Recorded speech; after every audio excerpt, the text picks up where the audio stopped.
So one more thing, as you think about the history of Crystal Clean, were there any particular milestones you had to overcome? And one of the ones you just shared, and this may be a great starting spot, was we recognized at some point in our journey we needed to bring in a coach to take things to a new level.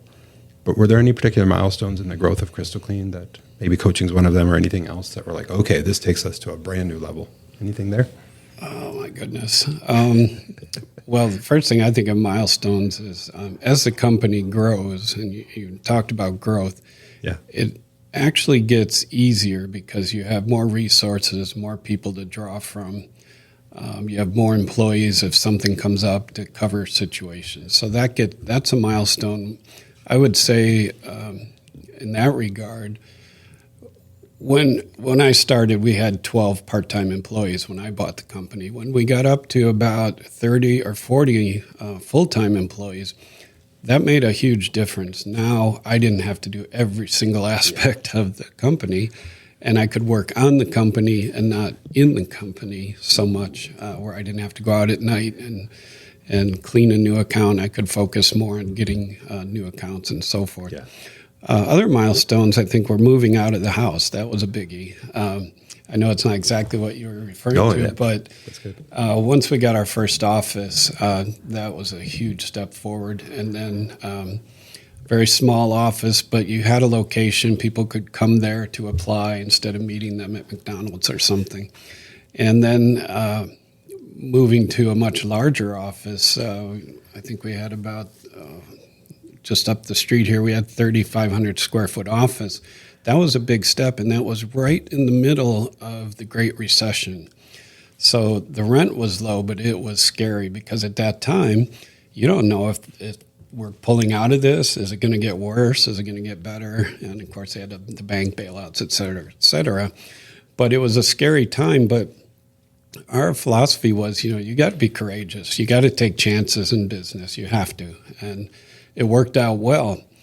Another milestone while we're on that thread was, I think it was just 4 or 5 years ago, our landlord said, I need this space. I'm not going to renew your lease. And I was like deflated. Like, what do you mean? We've been here 4 or 5 years and maybe longer.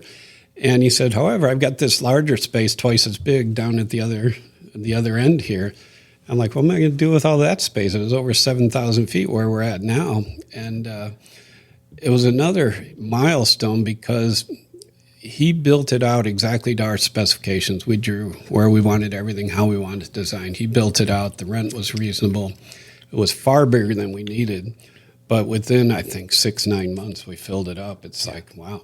But the point I'm getting at is the morale shift when the managers and employees and lead techs all came to the new location, like, wow, this is nice. And their motivation just doubled. It's like, wow, I want to be a part of this. I want to, it's amazing. And I'll mention that to prospective clients too, that when they're moving into a new building, here's what you're going to find out. The morale is going to double. You'll see this. And they go, I know, we've seen that, That was a big milestone too. And then you mentioned the coaching, that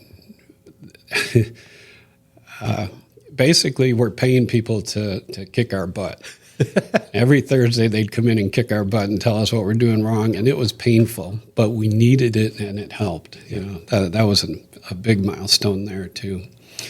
But thinking back to growing the business, I think when we got our first big account, which was a large conglomeration of car dealerships, much bigger than any account we'd done before. And we just said, hey, let's go for it. What's the worst thing that can happen? And Jeff and I joke about that all the time when we're bidding large accounts is, do you want to do this? Well, what's the worst that could happen? What could go wrong? Yeah. Of course, a lot could go wrong, but you have to take chances and just learn along the way. And that attitude has helped us a lot. So once you get that first big account, you realize this is really no difference. And, same thing, just bigger numbers. Yep. And, but it reminded me of a friend I had in real estate, and he started out, I asked him, how did you get so big? And he says, well, we started out with, flipping houses, doing this, doing that. And then we started bigger projects, shopping centers, and then apartment complex. And he said, it was the same thing, just bigger numbers. And it really was. But to make that jump, that milestone, it's scary. Yep. And sometimes things don't go right. But, again, our philosophy is life is short. Let's go for it. Boy, if that isn't a testament. What was it? It was like something you could put on a bumper sticker. I think it was Mel Brooks that said, nobody gets out of here alive. So what do you got to lose? Let's go for it. Awesome. So, Jeff, was there anything you wanted to add about milestones you've seen in your time here at Crystal Clean?